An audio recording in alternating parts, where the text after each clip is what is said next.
Mesin milling ini gunanya adalah untuk membuat permukaan benda, baik yang bulat maupun yang solid square, jadi rata atau membuat profil internal, baik berupa kotak maupun berupa lingkaran. Jadi kalau kita membuat sesuatu profil, kalau kotak kita hanya cukup menggunakan ragu, tapi kalau kita membuat profil yang bulat kita menggunakan effective head.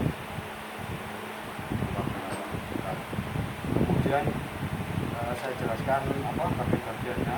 Jadi ada yang seperti biasanya kepala komputernya itu ya, di sini dia terdiri dari arbor yang bisa dibongkar pasang, diganti. Jadi ini ya, ini arbor. Kemudian ini namanya kolet. Kolet berfungsi untuk mencekam mata tool yang akan kita gunakan yang untuk memproses.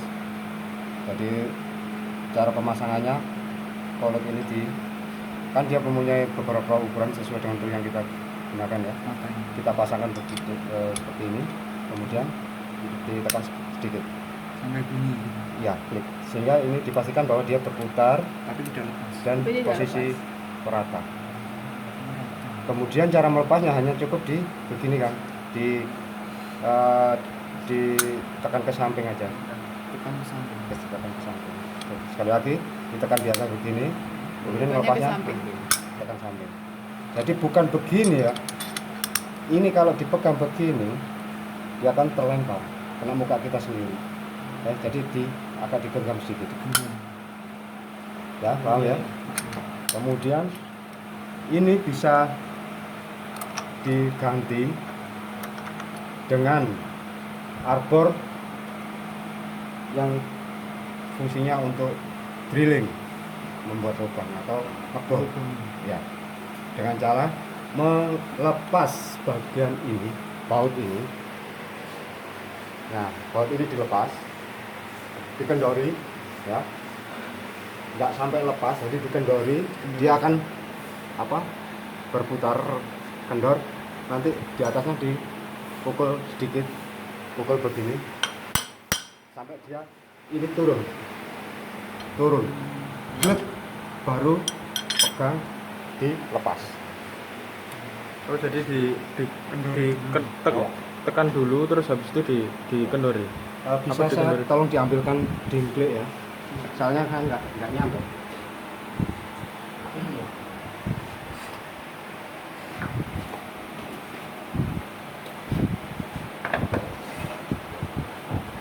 Saya bisa minta tolong ambilkan yang tinggi mas,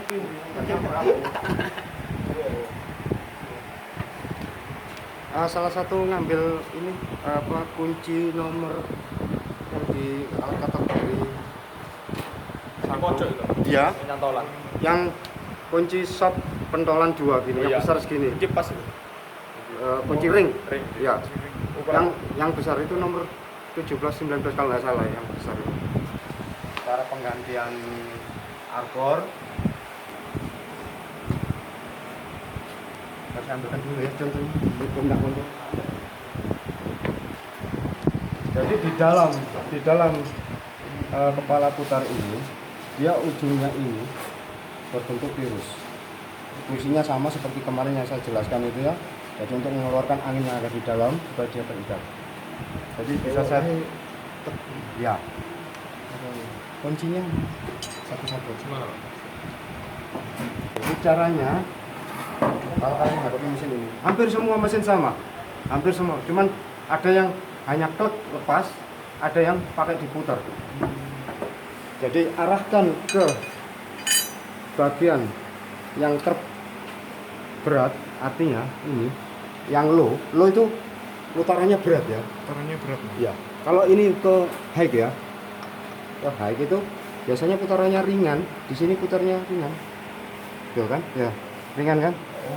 Tapi ini kalau saya taruh di low sambil menggoyang spindle bawah ini, arbor ya, kita goyang ke sana sehingga dia menepati ke titiknya.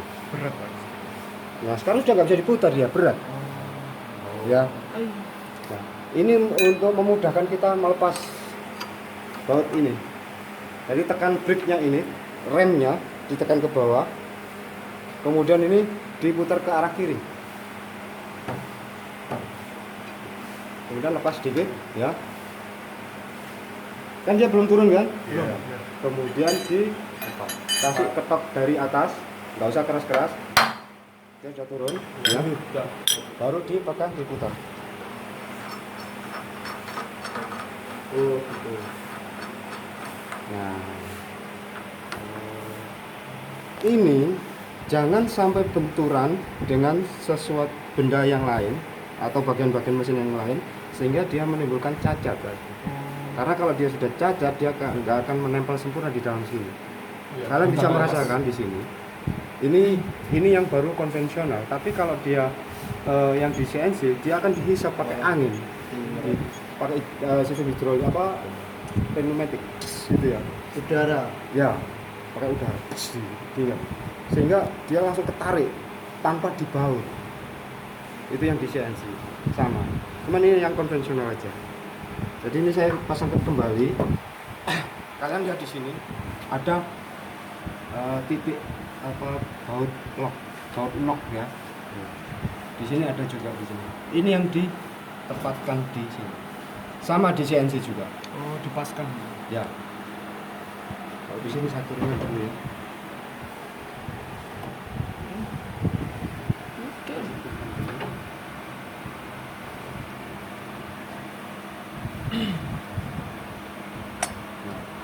Bawah yang atas kan terangkat ya. Iya. Nah ini kan dipaskan di sini lah knocknya ya. Kemudian kita naik, kita ikat di sini ya. Oke.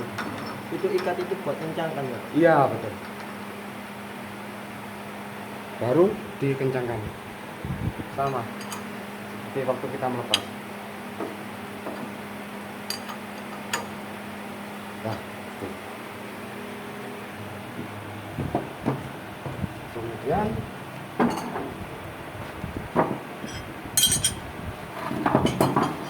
cara untuk memasang tool ya. Sekarang untuk memasang toolnya saya ambilkan tool nomor 5. Ambilkan dulu tool nomor 5 ya. Ini beberapa sampel dari toolnya ya. Ini yang namanya Enmill 2 flute EDS 2 mili. 2 mili, Pak. Ya. Apa yang dimaksud EDS? Ada EDL, ada EDS. Seperti ini, EDS ya. EDS 1 mili 2F. Apa yang dimaksud itu?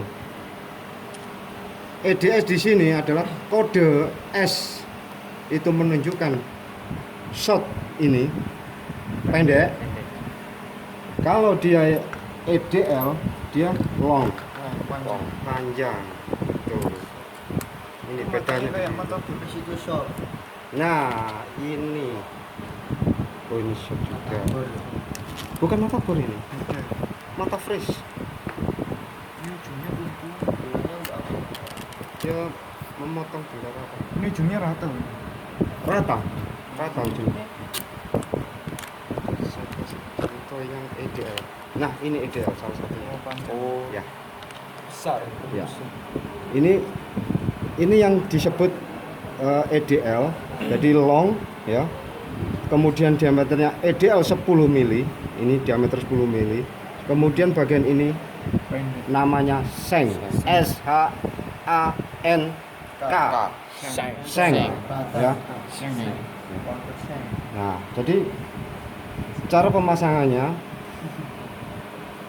dari semua tool yang akan dipergunakan, pemasangannya adalah sepertiga bagian harus tercekam di dalam kolet. Sepertiga bagian. Ya, Sepertiga bagian. ya. Jadi contoh kalau kita lihat di sini, kita ganti koletnya ya dulu. Kita pakai yang long dulu ya. Sampai ke sini yang long, sampai.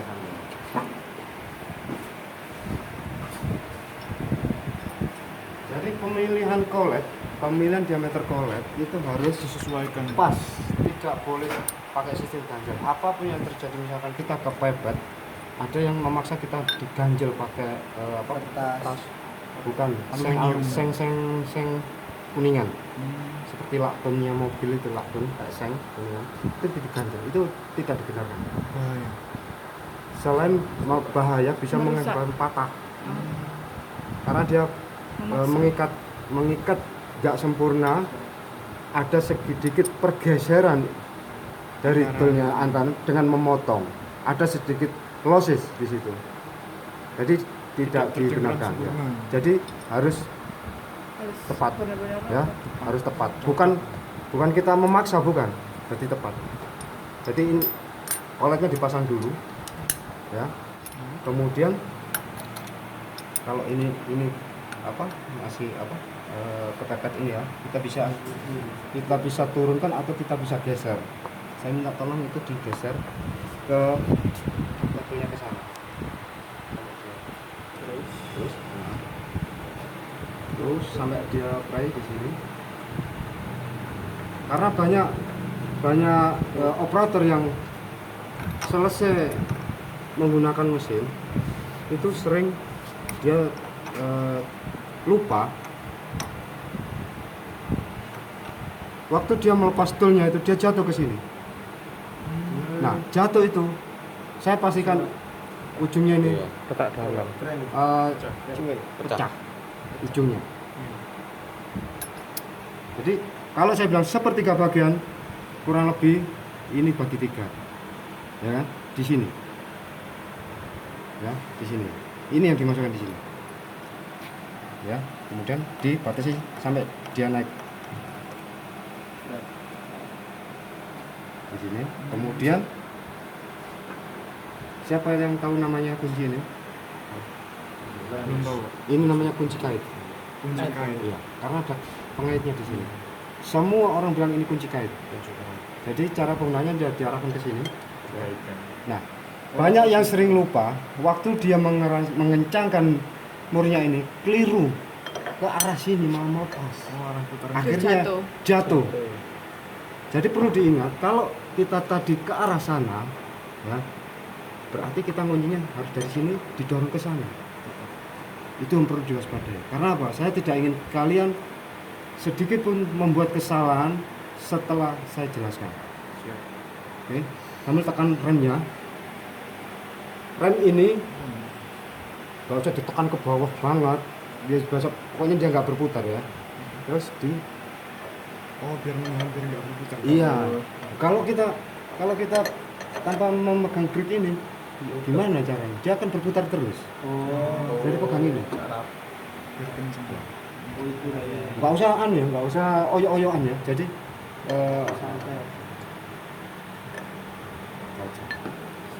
nah, kemudian arahkan benda yang akan dipotong sesuai dengan kecepatan. Ada tabel kecepatan di sini. Tabel kecepatan dipindah ke mesin CNC di situ. Itu hampir sama dengan mesin turning. Jadi kalau mesin turning kemarin apa rumusnya? RPM sama dengan? Masih ingat? RPM sama dengan? Artinya RPM yang akan kita gunakan itu sama dengan apa? Pi diameter Diameter per tegangan pemotongan per 1000. Pi dn per 1000. Jadi N itu kecepatan potongnya ya, kecepatan feeding rate-nya, N itu. D diameter benda kerja yang dipotong, kemudian per 1000. Kalau Pi biasa 3,14. Itu RPM yang kita gunakan. Nah, sekarang kita melihat tabel yang ada di sini. Ini ada 4 kolom. Ya, 4 kolom, ada low, ada high. Masing-masing punya nilai. Ini adalah menunjukkan kolom-kolom 1, 2, 3, 4 ini adalah puli yang ada belnya ini. Dia Oh iya. berada di nomor berapa? Oh. Nomor 2 dari atas. Nah, hitungnya adalah dari yang terbesar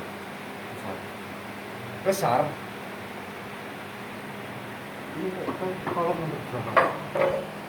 Berarti ini rendah ini. Dari yang paling atas, kalau yang dilihat dari yang pemutarnya ini dari paling atas, ya, itu kecil, kemudian dari kecil membesar, ya. Kalau yang dari yang diputar besar ke kecil, artinya ini adalah kecepatan sedang. Berarti dia di kolom nomor 2 di sini, berada di sini, kolom 2 ini, ya.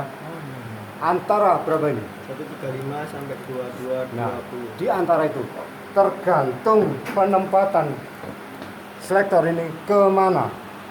Low apa high? Kalau ini ke low, posisinya low, dia kita baca yang ada di sini, low ring. Nah, ini ada high speed, low speed dari putaran ini.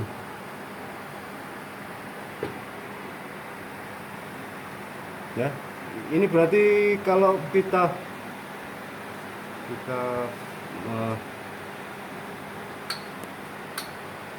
ke arah, kita kan belum tahu dia akan bisa putar kiri, bisa putar kanan ini. Tergantung kita menempatkan ini ke arah mana. Kalau Jadi yang arahnya mana, Pak? Kalau kita low ya, kita tes dulu ya, kita tes dulu. Dia akan terbalik kan? Dia putar ke, Berlawanan jarum jam. kalau dilihat dari bawah CW. Ya, kalau dilihat dari atas CCW. Artinya kalau dilihat dari mata blade-nya putaran salah. Seharusnya ke sini. Oh iya. Kanan. Ya. Soalnya mata. Berarti ini tadi saya taruh di RH itu artinya Right hand. bukan reverse height. Reverse high. Tapi kalau saya taruh di forward height, iya, dia akan bergerak. Bener. Ini yang benar. Tetapi kalau ini yang terakhir posisinya forward height, ini saya pindah selektornya ke posisi height, ini jangan di langsung dilepas ya, jadi diarahkan ke titiknya. Jadi ini bisa ditekan begini ya, ya. Jadi ditekan sambil diarahkan, klik, Ditekan. ya. Jadi ditekan begini, Baru Diarahkan. diarahkan. didorong terus diarahkan ke titiknya, ya. Oke. Lepasnya juga sama ini. Sekarang kita buktikan ke arah yang forward height. Ya, dia akan berbalik arah. Kalau tadi bener kan? Bener. Dia akan berbalik arah. Bener nggak? Kita buktikan, kita Kelihatan. pelan-pelan. Dia akan berputar, Oh. berbalik arah. Oh Tapi iya. dengan RPM yang lebih tinggi. Ya. Nah, berarti dia minta yang reverse height. Kita tes di sini. Baru benar. Tapi high speed. High speed. Berapa speed yang di yang kondisi sekarang? Kita lihat, kita baca dari posisi high low ya. Dia di kolom nomor 2. Berarti masuk di sini. Ya. 2220 rpm. 2220 rpm kondisi sekarang. Kita buktikan di sini ya. Ya. Kemudian kita bedakan ke reverse low. Kalau tadi reverse high, kita buka reverse low. Nah, di sini. Dia akan bekerja di 1110 rpm. Masuk kira-kira penjelasannya? Masuk ya? Jadi itu yang membedakan. Jadi kalau kalian menggunakan formula yang sudah tahu kemarin, ada dari model turningnya itu RPM P dn per 1000 itu hampir sama dengan kecepatan ini. Sama, milling turning sama, rumusnya ada di nempel di dalam mesin. Biasanya saya taruh di sini karena kemarin buat penjelasan sama mahasiswa, kita pindah ke arah sini. Sampai di sini ada yang perlu ditanyakan. Ini adalah untuk otomatis sama manual. Nah, jadi kalau kita menggunakan otomatis turning otomatis cutting ke bawah atau drilling ya, otomatis ke sumbu Z itu kita pindah ke arah engine. Nanti digoyang arah engine ini disengine. Kemudian ada pengaturan kecepatan turun ke sumbu Z, kita lihat di ini, di switch sebelah kiri. Ini ada kecepatan turun 0,15 sama 0,04. Terus yang paling halus 0,08 ya? Iya 8. 0,08. Jadi kita gunakan yang paling sedang aja. Karena dia kalau mendekati angka 1 dia akan cepat. Semakin Z-nya semakin cepat, itu semakin Kanannya iya, nanti ya kalau toolnya materialnya tajam, bisa- kalau toolnya ada sedikit nggak tajamnya dia akan patah toolnya. Nah, jadi kita buktikan ya. Kita loskan dulu. Ini locknya ya, lock untuk toolnya sumbu Z ini. Kalau kita lock, tapi kalau kita menggunakan engine jangan kita lock. Kita bebaskan. Ini bisa ditarik begini. Kemudian kalau seandainya ini nggak nututi ya, ini bisa ditarik baru diputar. Tapi kalau dia nututi ya nggak apa-apa. Jadi Artinya itu Pak kayak bor bagi kita turun ke bawah. iya, ini kalau manual ya. Oh iya iya. ini mirip bor ya alatnya. Hampir, tapi dia untuk tool ini dia punya rekomendasi motong samping.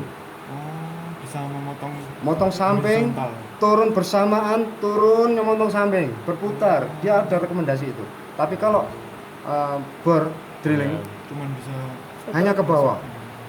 Tapi ini bisa turun Sebelah motong, samping. turun motong.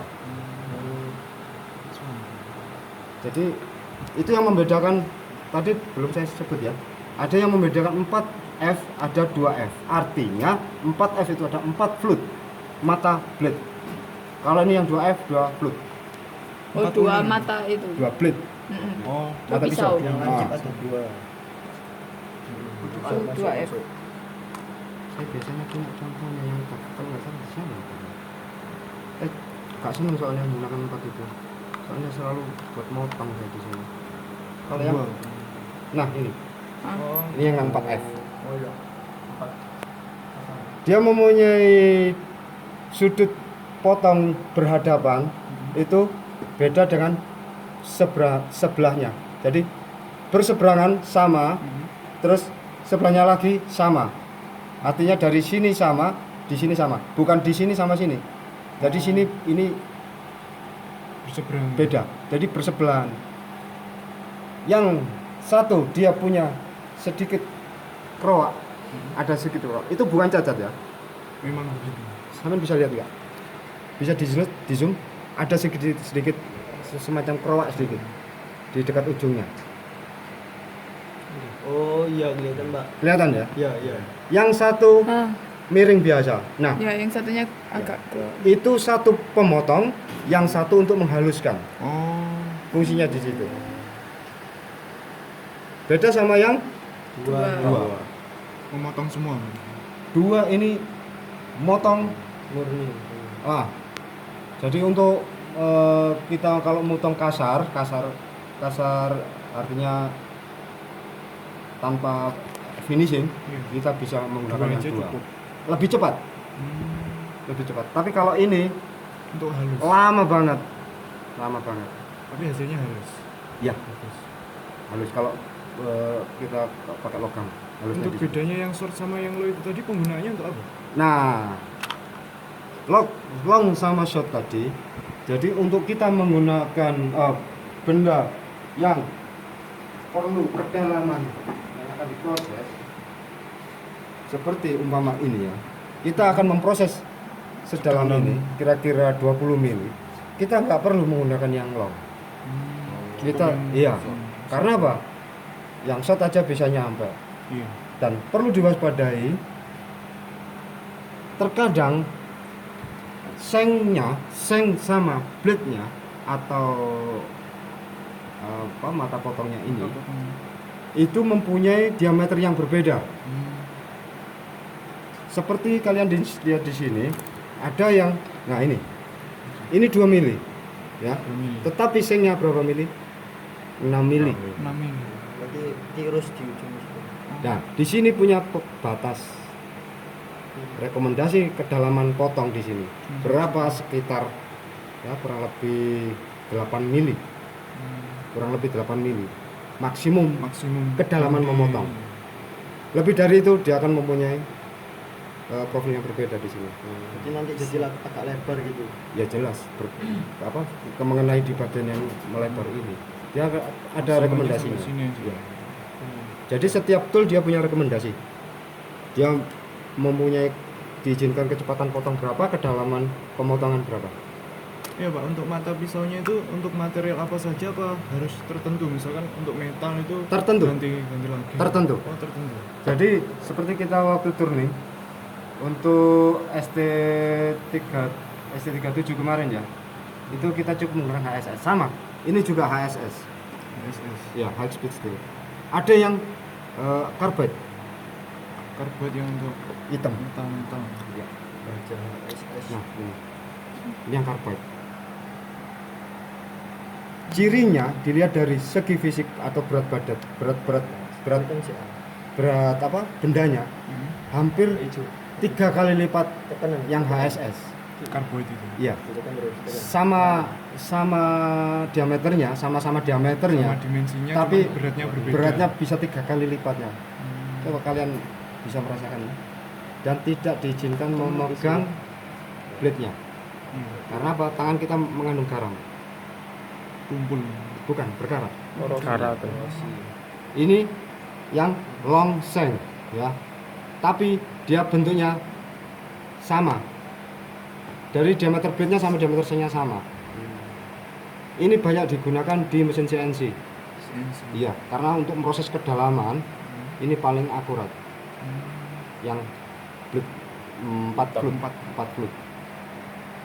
Jadi ada nanti ada 4F, ada 2F, ya itu artinya itu yang membedakan. Yang 4F 2 pasang mata potong, 2 pasang mata penghalusnya untuk menghaluskan. Jadi untuk menghilangkan sisa-sisa pemotongan tadi. Nanti kita buktikan di situ. Ini sudah selesai ya. Kemudian tadi sudah kecepatan sudah. Sekarang kita buktikan bahwa dia ada beberapa mesin yang yang otomatis ke bawah. Jadi ini perhatikan jangan sampai terkunci begini ya. Kalau terkunci dia nggak bisa turun, pernya di dalam sini bisa pecah. Jadi ini usahakan dia free. Nggak dikunci. Iya, jangan sampai terikat. Kita buktikan di sini ya. Jadi ini bisa otomatis ke bawah, bisa dari bawah ke atas, bisa. Jadi ini adalah pembatasnya, pembatas kedalaman, baik manual maupun auto. Ini bisa kita batasi di sini. Ada skalanya di sini. Yang jadi Acuannya adalah seandainya kita mau motong 80 mili kedalaman di sini. Di sini. Ini harus tepat posisi 0. yang atas ya. Ya. Ini ada posisi 0 di sini. Nah, ada skala 0. Ini tepatkan di sini. Oh, Baru 80-nya. Oh, Jadi 80-nya ini menempel atau lurus di 0-nya. mirip jangka Ya. sorong ya. Dengan catatan pada saat Anda mengkalibrasi Mikrometer. mengkalibrasinya ini mendekati Material. Permukaan menyentuh bukan memotong, menyentuh material. Masih menyentuh. menyentuh itu sudah 0. Jadi seandainya di sini ya, umpama di sini dia nyentuh ya, ya. Berarti Anda nolnya di angka berapa di sini? Ini ya yang bawah yang dibaca, bukan yang atas. Karena ini yang akan menyentuh di bagian ini. Iya, iya. Ya, ini yang dibaca. Berarti kalibrasi Anda nolnya di sini mulai di skala nomor berapa? Itu yang baru kita tambahkan mau kedalaman berapa. Sudah? Iya, Bang. Sekarang kita buktikan. apakah dia benar? Nah, kalau dia benar, dia pasti berputar ini. Itu yang otomatis ya? Otomatis turun ke bawah, dia pasti berputar. Kalau dia nggak mau berputar, dia diam. Nggak mau. Kalau kita tarik, dia akan berbalik dari bawah ke atas. Tapi dia belum start. Karena apa? Persneling belum masuk. Iya. Caranya, kita mau turun ke bawahnya, Oh. ya. Kita set up di sini. Misalkan kita set up di sini ya. Kemudian baru persneling masuk ini. Dia akan turun. Oh iya, itu mendisor. Dia turun sampai ini Natap. menyentuh ke sini. Oh, Ini kita Sampai bebaskan. menyentuh itu. Ya. jadi kalau sudah menyentuh otomatis ininya langsung start gitu. Ceklak. Coba kita persingkat lagi ya. Nah, kita persingkat lagi ya. Kita persingkat lagi. Ini kita dekatkan ya. Kita dekatkan di sini ya. Ini ya. Nanti supaya nggak kelamaan ya. Oke. Bener ya? Tapi tangan jangan dilurusnya. Misalnya ini langsung jeblak gitu. Harus menjauh ini Pak ya. Nah, ini kebetulan dia nggak kembali, tapi minta dibantu. Oh ini yang terikat ini. Ini yang ikut kena tanganku tadi ya. Ulang ya. Ulang ya.